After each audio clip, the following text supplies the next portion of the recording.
Aladdin's Story, Part 1. There once lived in one of the large and rich cities of China a tailor named Mustafa. He was very poor. He could hardly, by his daily labor, maintain himself and his family, which consisted only of his wife and a son.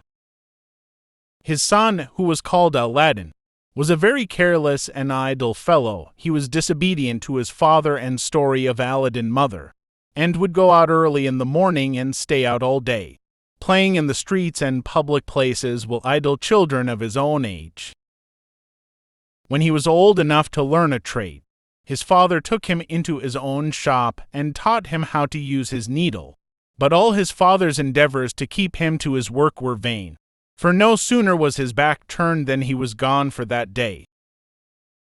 Mustafa chastised him, but Aladdin was incorrigible, and his father, to his great grief, was forced to abandon him to his idleness, and was so much troubled about him that he fell sick and died in a few months.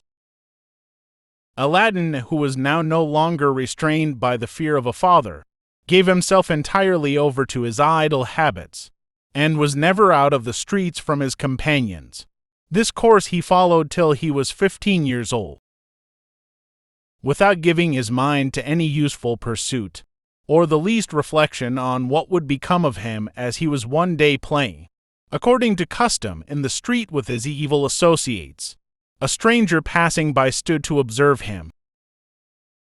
This stranger was a sorcerer known as the African magician, as he had been but 2 days arrived from Africa, his native country. The African magician, observing in Aladdin's countenance something which assured him that he was a fit boy for his purpose, inquired his name and history of some of his companions, and when he had learned all he desired to know, went up to him and, taking him aside from his comrades, said, "Child, was not your father called Mustafa the tailor?" "Yes, sir," answered the boy, "but he has been dead a long time."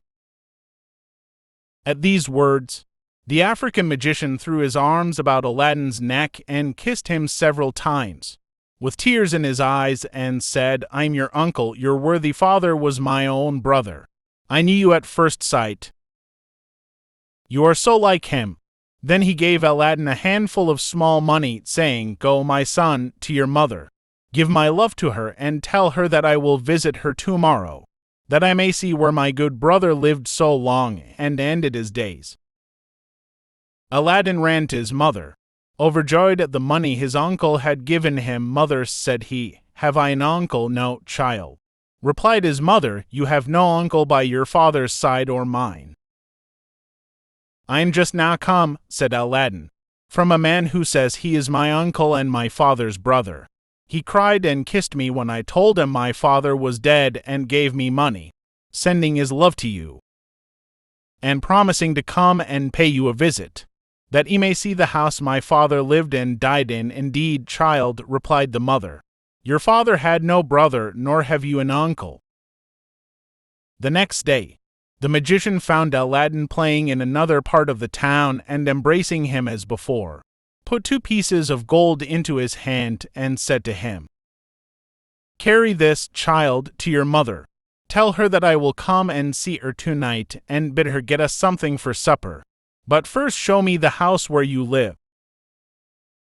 Please like, shares, and subscribes to my page and channel VSX Learning English, page of focused English.